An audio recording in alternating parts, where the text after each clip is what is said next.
আসসালামু আলাইকুম। আশা করি সবাই ভালো আছেন। আলহামদুলিল্লাহ আমিও ভালো আছি। আজকের রান্না আপনাদের সাথে নিয়ে আসলাম। আজকে হচ্ছে আমি একটা সবজি ভাজি করব আর হচ্ছে মাছ রান্না করব আর বুট ভাজি করব। তো যাই হোক, এখন আমি সবজি ভাজিটা কিন্তু একবারে সবগুলো ভাজি একত্র করে তারপর বসিয়ে দিছি। আমার বিভিন্ন ধরনের সবজি একত্র করে ভাজি করলে সেই ভাজিটা খেতে খুব ভালো লাগে। এইজন্য আমি চেষ্টা করি যে বিভিন্ন রকম সবজি একসাথে করে ভাজি করার জন্য। তো যাই হোক, এখানে আমি একটু সবজিগুলো সিদ্ধ হয়ে যাওয়ার পরে টমেটো দিয়ে দিয়েছি। যেহেতু টমেটোগুলো সিদ্ধ হয়ে গেছে আর সবজিটাও সিদ্ধ হয়ে গেছে, পানিও শুকিয়ে গেছে, তো আমি এখন একটু সবজিগুলোকে ভাজা ভাজা করে তারপর তুলে নেব। আজকে সবজিগুলো একটু সিদ্ধ বেশি হয়ে গেছে, তো যাই হোক, ভাজিটা হয়ে গেলে আমি উঠিয়ে নেব।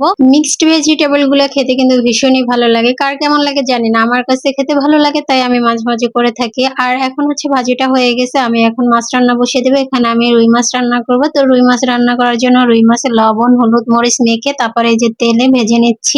তো মাছটা ভাজি হতে থাক। মাছটা ভাজি হলে তারপর হচ্ছে মাছটাকে আমি তুলে নেব। তো একটা সাইড ভাজতেছি, তো তারপর হচ্ছে আমি অন্য সাইডটা ভেজে নেব। আর চুলাতে গ্যাসের পরিমাণ কম থাকলে যা হয়, আস্তে আস্তে রান্না করা লাগে। অবশ্য আমি এখন এলপি গ্যাসই রান্না করতেছি, কারণ হচ্ছে আমাদের লাইনের গ্যাসে যেহেতু গ্যাস নাই তাই। তো যাই হোক, এখন হচ্ছে এই যে দেখুন মাছ ভাজাটা কিন্তু আমার হয়ে গেছে এক সাইড, আমি অপর সাইডটা এই যে উল্টিয়ে ভেজে নিচ্ছি। আর রুই মাছটা আমাদের বাসায় একটু বেশিই খাওয়া হয়, তো এখন এই যে দেখুন আমি হচ্ছে মাছগুলোকে ভেজে নিচ্ছি ভালোভাবে। আর রান্না বান্না যে যেভাবে করেন সেভাবেই মজা হয়, ভেজে ছাড়া রান্না করলেও কিন্তু রুই মাছ ভালো লাগে। তো যাই হোক, ভাজা হয়ে গেছে, মশলাটাও কষানো হয়ে যাচ্ছে। মশলাটা সম্পূর্ণ কষানো হয়ে গেলে মাছগুলো দিয়ে মাছগুলো আমি রান্না করে নেব। আজকে আমি মাছের সাথে কোনো সবজি দিব না, শুধুমাত্র মাছগুলোকেই ভুনা করে নেব। আর এই যে দেখুন ধোয়া ধোয়া কাকে বলে, রান্না করতে গেলে বাতাস আসে, ধোয়া একদম হয়ে যায় রান্না করতে গেলে। তো যাই হোক, এখন এই যে মশলা কষানো হয়ে গেছে, তারপর আমি মাছগুলো এখানে দিয়ে দিলাম। মাছগুলো দিয়ে আর দেখেন রুই মাছের কালারটা কিন্তু অনেক সুন্দর হয়েছে। তো যাই হোক, আমার মাছ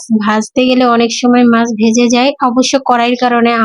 আমি এক্সট্রা কোনো কড়াই রাখি না, যখন যেটা পাই তখন সেটা মাছ ভেজে রান্না করে ফেলি। আমি আসলে এভাবেই রান্না করি। তো এখন এই যে ঝোল দিয়ে দিলাম, ঝোল দিয়ে দিয়েছি। এখন রান্নাটা হতে থাক, ঝোলটা যখন কমে আসবে তখনই আমি টমেটো দিয়ে দেবো। আর এই যে দেখুন এখন কিন্তু ঝোলটা অনেকটা কমে আসার পরে আমি এই যে টমেটো দিয়ে দিলাম। টমেটো দিয়ে কিছুক্ষণ রান্না করে ঝোলটা একদম কমিয়ে নেব। একদম কমিয়ে বলতে হচ্ছে একটু ঝোল ঝোল রাখবো। তারপরে হচ্ছে এখানে আমি এই যে দেখুন ধনিয়া পাতা দিয়ে দিলাম। ধনিয়া পাতা দিয়ে এখন আমি এই রান্নাটাকে উঠিয়ে নেব। হালকা একটু ঝোল থাকে, যাতে এই রান্নাটা কিন্তু এইভাবে একটু ঝোল থাকলে খেতেই ভালো হয়। আর এই যে দেখেন একদম হালকা একটু ঝোল রেখেছি আমি। এটা খেতে যে কি যে মজা হয়েছে যে আপনাদেরকে বলে বোঝাতে পারবো না। আমি অবশ্য খাওয়ার পরেই আপনাদের সাথে ভিডিওটা শেয়ার করতেছি, ভয়েস দিতেছি, তো সেই জন্য বলতে পেরেছি যে এটা খেতে ভীষণ মজা হয়েছিল। তারপর আমার অনেকদিন হয়েছে বুট খেতে ইচ্ছে করেছিল, ছোলা বুটরা, তো এই জন্য আমি ছোলা বুট কিছু সিদ্ধ করে এই যে দেখুন আলু দিয়ে রান্না করে নিচ্ছি। প্রথমে বুটগুলোকে আমি শুধু সিদ্ধ করে নিয়েছিলাম, আর আলুগুলো আর এই যে বুট এখন কষিয়ে এই যে দেখুন আমি রান্না করে নিচ্ছি। আর এই যে ঝোল দিয়ে দিলাম, ঝোলটা শুকিয়ে আসা পর্যন্তই আমি রান্না করে নেব।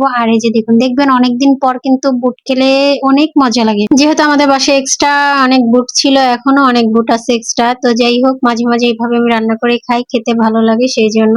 এখন হচ্ছে এই যে ধনিয়া পাতা দিয়ে দিলাম, ধনিয়া পাতা দিয়ে রান্নাটা তুলে নেব। কে কে বুট খেতে পছন্দ করেন অবশ্যই জানাবেন, আমার খুব ভালো লাগে। আমি কিন্তু বুট মুড়ি দিয়েও খাই, আবার কিন্তু ভাত দিয়েও খাই। ভাত দিয়ে খেতে আমার ভীষণ ভালো লাগে, যা বলার বাহিরে। আপনারা খেয়ে দেখবেন, যারা যারা খান তারা তো খানি, আর যারা খান না তারা খেয়ে দেখবেন, ভাত দিয়ে খেতে এটা ভীষণ ভীষণ মজা লাগে। তো যাই হোক, বুট রান্নাটা হয়ে গেছে, এই যে দেখেন তেল উপরে উঠে আসছে। তো এখন হচ্ছে আমার বুট রান্নাটাও কিন্তু হয়ে গেছে, আর দেখেন কালারটা খুব খুব সুন্দর লাগতেছে। তো যাই হোক, আজকে আমি এগুলোই রান্না করছি, আপনাদের সাথে এগুলোই শেয়ার করতেছি। আমি প্রতিদিনের রান্না বান্নাই আপনাদের সাথে শেয়ার করি। তো সবাই ভালো থাকবেন, সুস্থ থাকবেন, সবাই অনেক অনেক বেশি ভালো থাকবেন।